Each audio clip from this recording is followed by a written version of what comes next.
Good day, I'm Andrea Mitchell, live in Washington.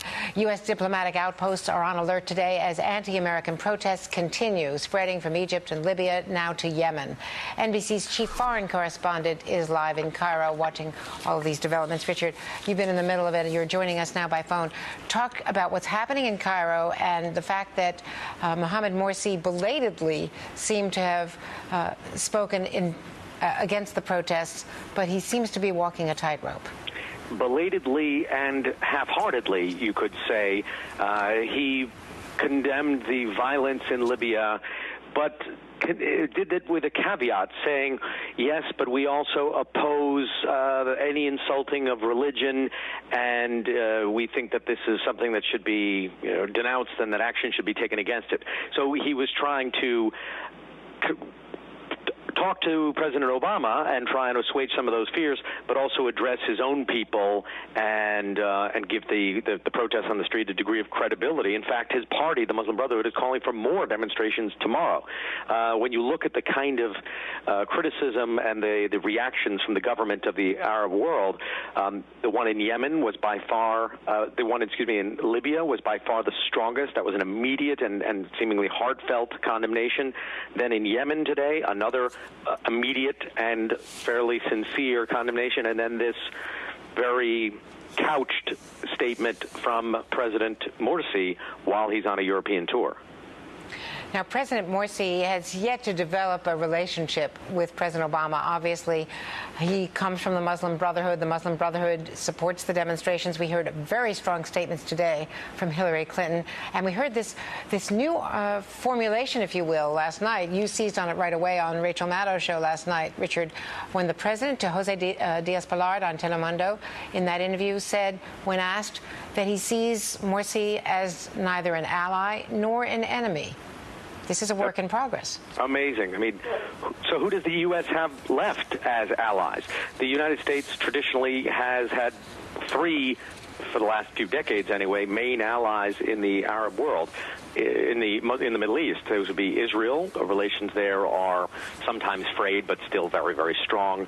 Egypt, and now saying he's not sure which side Egypt is on, and Saudi Arabia, and relations between the Obama administration and Saudi Arabia are not good because Saudi Arabia doesn't think that the Obama administration has handled the Arab Spring well and has thrown its allies like Mubarak and others under the bus. So the United States doesn't have very many friends left in the Arab world, or strong friends left in the Arab world, and I think it's a very different region that the United States is finding itself in, partly because of the United States' doing by supporting this shot into the dark that was often known as the Arab Spring. Exactly right. Richard Engel, thanks very much. Thanks for your reporting, of course. And now, Chris Salissa, MSNBC contributor and managing editor of PostPolitics.com, and Rajiv Chandrakasaran, senior correspondent and associate editor for The Washington Post, both joining us. Rajiv, first to you. You've spent so much time traveling and writing books in the region. Let's talk about what's happening in Egypt, because we're seeing a completely new relationship now, and Egypt is the centerpiece of our connections in the Arab world. It is, and it is sort of the spiritual capital of the Arab world. I mean, people all around that region look to Cairo for guidance on so many things. We're entering this really uncharted period, and it's worth noting that, Morsi, the Egyptian leader, doesn't have a real relationship yet with Washington, yet he has been to Tehran, he's been to China, he's been to Saudi Arabia, seems to be sending a message that the days of that special relationship between Cairo and Washington are over. And if there's a real debate to be had here on the campaign trail, Andrea, it's really not about what was sent out by the embassy in Cairo yesterday as these protests were flaring, but it really has to do with the question of how has the United States managed the Arab Spring. And to that point, the president is speaking right now. Let's go to the president speaking, and Chris Salissa and Rajiv, let's listen. Fair. So what I want all of you to know is that we are going to bring those who killed our fellow Americans to justice.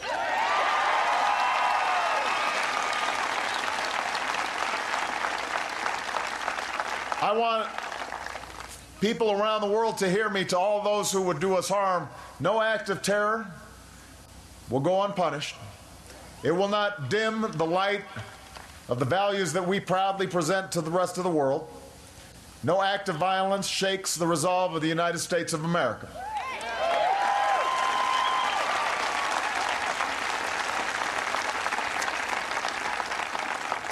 And I've directed my administration to do whatever is necessary to protect all Americans who are serving abroad. It's one of my highest priorities as president. And we're also in contact with other governments to underscore that they've got an obligation to cooperate with us to protect our citizens. That's part of their job. Now, I know that it's difficult sometimes seeing these disturbing images on television because our world is filled with serious challenges. This is a tumultuous time that we're in. But we can and we will meet those challenges if we stay true to who we are. And if we remind ourselves that we're different from other nations. We're different not only because of the incredible landscape that God's given us. We're different because we're a nation that's bound together by a creed. We're not made up of a single tribe or single religion or a single race. We're a collection of people from all around the world who came here because of a certain set of principles. The idea that all men and women are created equal. That we are all endowed by our Creator with certain inalienable rights. That's what binds us together. That's what our flag means. But we also believe that these are not just American rights. We believe these are universal aspirations.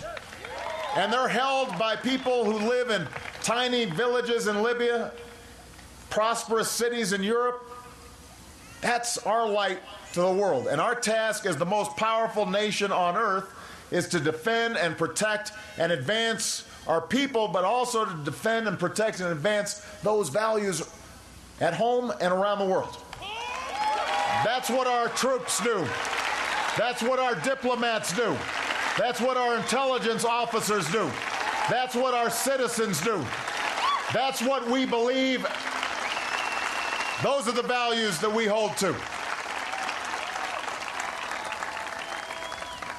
And here in America, there is no more fundamental part of our democracy than the fact that all of you get a say in the decisions that are made about our country's future.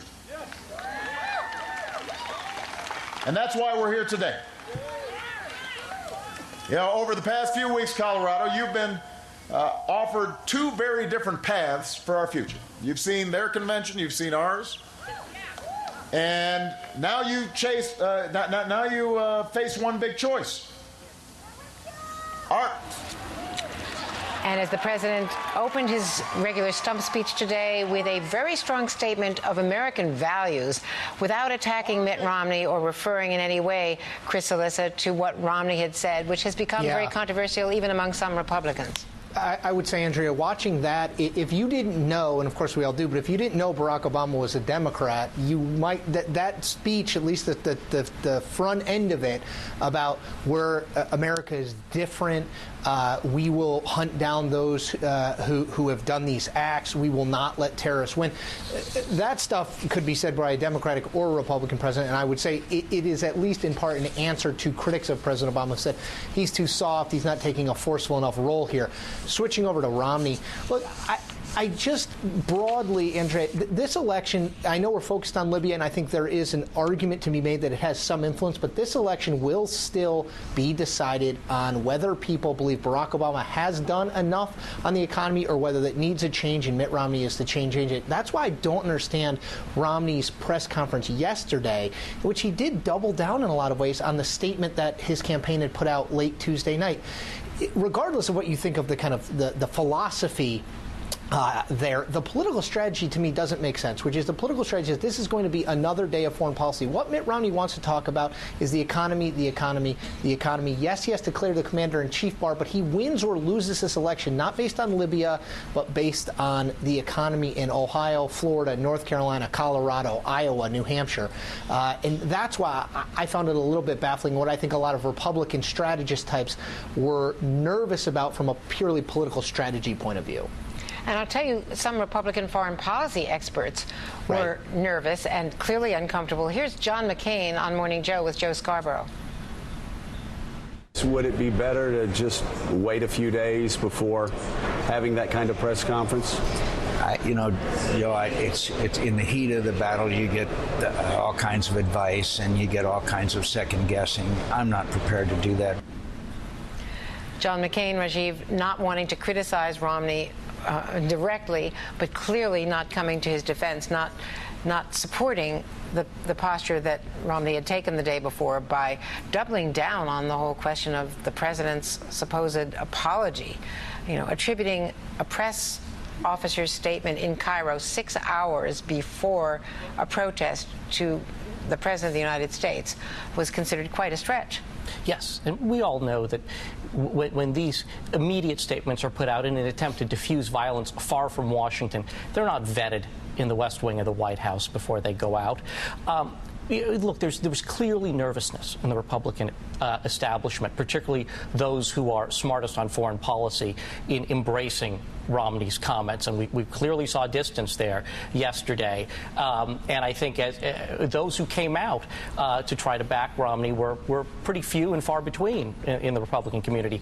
I think we're now starting to see a shift here from Romney's remarks in Virginia and a different tone. He was talking about those who had been lost, and we should point out that we know now know of another victim. There are 4 people, of course, who died, the ambassador, as well as 3 others.